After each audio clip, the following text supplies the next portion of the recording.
এক নাম্বার হাদিস শরীফ আখলিস দীনাকা ইয়াকফিকাল আমালুল কলিল। এক নাম্বার হাদিস শরীফের অর্থ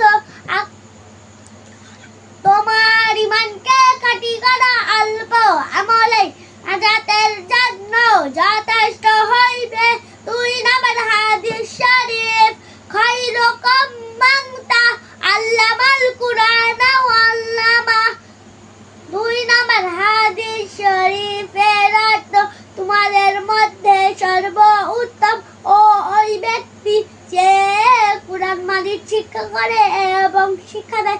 তিন নাম্বার হাদিস শরীফ তালাবুল ইলমি ফারিদাতুন আলা কুল্লি মুসলিম।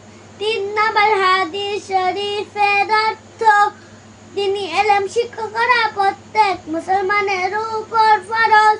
চার নাম্বার হাদিস শরীফ আত-তুরশাতুল ঈমান। হাদিস শরীফের অর্থ পবিত্রতা ঈমানের অঙ্গ। পাঁচ নাম্বার হাদিস শরীফ মিফতাহুল জান্নাতিস সালাহ, নামাজ বেহেশতের